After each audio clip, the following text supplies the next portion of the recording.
Shalom, Bapak Ibu Saudara yang dikasihi Tuhan. Seri pengajaran hari ini, Rabu 10 Maret 2021, berjudul Baik, Berkenan, Sempurna. Saudara, baik, berkenan, dan sempurna ini menunjuk kepada kehendak Bapa. Hal itu bisa kita temukan dalam Roma 12 ayat yang kedua. Demikian bunyinya, janganlah kamu menjadi serupa dengan dunia ini, tetapi berubahlah oleh pembaharuan budimu, sehingga kamu dapat membedakan manakah kehendak Allah, apa yang baik, yang berkenan kepada Allah, dan yang sempurna. Yang bisa dipersoalkan terkait dengan kehendak Bapa ini adalah kenapa Tuhan tidak menghendaki sempurna saja? Bukankah kalau sempurna itu pasti baik dan berkenan? Atau kenapa tidak ditulis supaya kamu dapat membedakan manakah kehendak Allah, apa yang sempurna, yang baik, dan yang berkenan kepada Allah? Kok tidak dibalik seperti itu? Tentu ada maksud Tuhan, bukan? Lalu, apa yang dimaksud Tuhan dengan menghendaki agar orang percaya bisa baik, berkenan, dan sempurna? Sebenarnya ini sangat terkait dengan kekristenan. Banyak orang beranggapan bahwa kekristenan itu merupakan agama, sehingga memiliki standar seperti agama pada umumnya. Di kebanyakan agama, standar hidup umat atau pengikutnya hanya sampai pada taraf baik. Baik di sini juga dikaitkan dengan hukum-hukum tertulis atau syariat yang ada pada agama itu. Itu artinya ketika seorang sudah hidup menurut syariat atau hukum dalam agamanya, itu sudah dipandang sebagai orang baik. Bahkan bisa dilekatkan sebutan saleh atau soleh, dan itu sudah cukup.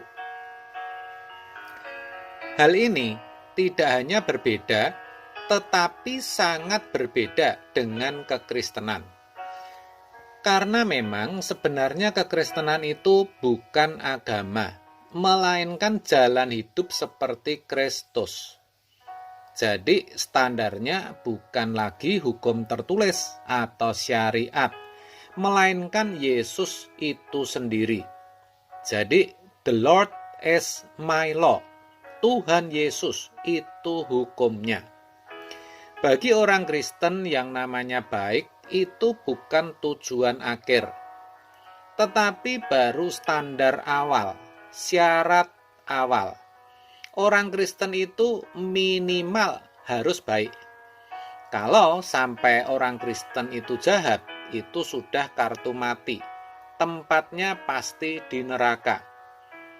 Jadi ketika terima Yesus dan dibaptis, orang Kristen itu sudah nggak boleh lagi jahat. Itu maksudnya, semua perbuatan jahatnya sudah harus dimatikan dan menjalani hidup yang baru di dalam Tuhan. Tetapi itu belum cukup, karena orang Kristen harus dikembalikan ke rancangan semula. Harus berkeadaan benar-benar sebagai anak-anak Allah. Itulah sebabnya harus mengalami perubahan sampai menjadi sempurna. Matius 5 ayat 48. Hal itu tidak otomatis, tapi harus diperjuangkan. Jadi orang Kristen yang sudah dipandang baik tidak melanggar moral umum, tidak boleh puas diri, tetapi harus terus memperkarakan kebaikan yang sudah dihidupinya.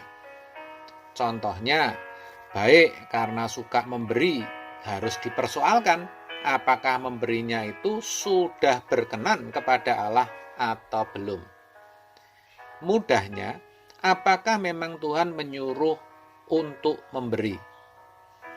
Kalau memberinya itu hanya karena ingin memberi atau karena kasihan, itu bisa jadi ada kepentingan pribadi yang menyangkut nilai diri atau pujian. Nah, yang seperti ini tentu baik, tapi tidak atau belum berkenan kepada Allah.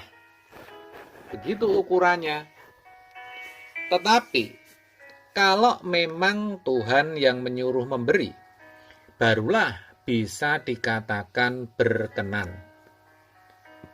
Keadaan atau perbuatan yang sudah berkenan itu harus selalu dilakukan sampai setiap pertimbangan, keputusan, tutur kata, dan perbuatannya selalu memiliki ketepatan dengan pikiran dan perasaan Tuhan. Itulah sempurna, dan itu sangat mungkin kalau kita memperjuangkan dan melatihnya. Ibarat seorang atlet untuk sampai menerima trofi itu memerlukan proses yang panjang, yang menyakitkan, dan tidak jarang harus melalui kegagalan demi kegagalan. Demikian juga kita, orang percaya, untuk menjadi sempurna dibutuhkan perjuangan yang tiada henti sepanjang hidup kita, sampai kita benar-benar menjadi serupa Yesus atau sempurna seperti Bapa. Sekarang jelas bukan saudara bahwa baik, berkenan dan sempurna adalah tahapan-tahapan yang harus diperjuangkan dalam kekristenan. Percayalah saudara pasti bisa. Roh Kudus akan senantiasa menolong saudara, asalkan saudara mau sungguh-sungguh berjuang. Amin. Tuhan Yesus memberkati.